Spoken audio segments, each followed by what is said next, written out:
Pada tanggal 27 Juli 2021, Presiden Republik Indonesia Joko Widodo meluncurkan Core Values ASN Berakhlak.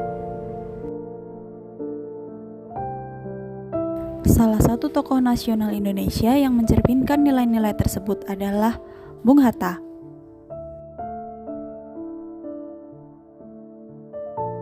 Bung Hatta lahir di Bukit Tinggi pada tanggal 12 Agustus 1902, merupakan pejuang kemerdekaan Republik Indonesia yang kerap disandingkan dengan Soekarno. Bung Hatta juga dikenal sebagai seorang organisatoris, aktivis partai politik, negarawan, proklamator, pelopor koperasi, dan seorang wakil presiden pertama di Indonesia. Bung Hatta menikah dengan Rahim Rahmi pada tanggal 18 November 1945 dan dikaruniai 3 orang anak, yakni Mutia, Gemala, dan Halida. Nilai pertama yang dapat ditemukan dalam diri Bung Hatta adalah berorientasi pelayanan. Hal ini dapat dilihat secara konkret dari keputusan beliau untuk tetap menulis selama di pengasingan demi mendidik dan mencerdaskan kaumnya. Setelah pensiun dari jabatan wakil presiden, beliau tetap mengabdi dengan terus menulis buku, mengajar, dan bekerja sebagai anggota Dewan Penasehat Presiden. Muhammad Hatta telah menjalankan nilai akuntabel dalam kesehariannya, di mana Muhammad Hatta menunjukkan sikap yang jujur, berintegritas, dan bertanggung jawab.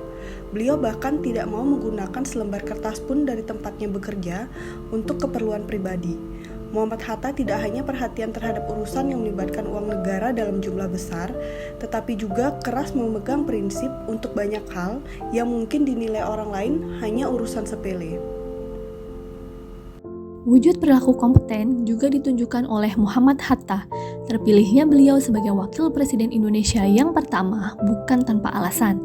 Beliau merupakan salah satu tokoh yang ikut andil dalam menyusun naskah teks proklamasi. Beliau juga menjadi delegasi Indonesia untuk konferensi meja bundar sehingga Indonesia dapat mempertahankan kedaulatan dari Belanda. Dua capaian tersebut dapat menjadi bukti dari kompetensi yang ditunjukkan oleh Muhammad Hatta sebagai Wakil Presiden sekaligus pahlawan bangsa. Dalam nilai harmonis, Muhammad Hatta adalah sosok yang dikenal dengan toleransinya. Muhammad Hatta amat menghargai budaya orang lain meskipun ia sendiri tidak ikut ambil bagian di dalamnya. Bung Hatta juga sosok yang mengusulkan perubahan bunyi sila pertama pada Pancasila agar bangsa Indonesia tidak terpecah, sebaliknya dapat bersatu dan harmonis. Hal ini menunjukkan Bung Hatta sangat menghargai setiap orang apapun latar belakangnya. Ketika Bung Hatta pergi ke Belanda untuk mengambil studi, beliau menjadi aktivis dalam organisasi Perhimpunan Indonesia dan kerap menulis kritik pemikirannya di surat kabar. Beliau sempat ditahan oleh pihak Belanda, namun berhasil menggugurkan semua tuduhan Belanda melalui pidatonya bahwa Indonesia harus merdeka.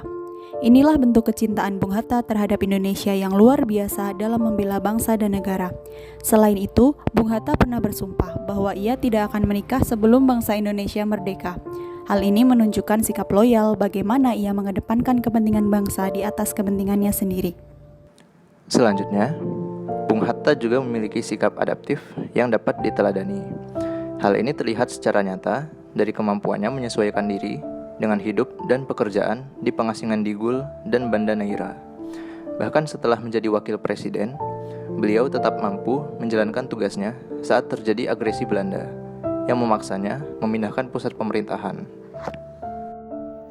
Penerapan nilai kolaboratif pada diri Bung Hatta dapat dilihat pada saat beliau menerima usulan dari kelompok minoritas, yaitu wakil umat Protestan dan Katolik, untuk merubah kalimat pada pembukaan UUD yang semula berbunyi, ketuhanan dengan kewajiban menjalankan syariat Islam bagi pemeluk-pemeluknya, menjadi kalimat yang saat ini sudah ditetapkan, yaitu ketuhanan yang Maha Esa.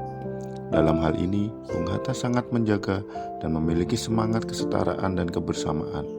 Bung Hatta berjasa dalam memahami kehendak dari berbagai golongan masyarakat sehingga dapat menghadirkan hukum publik yang bersifat nasional.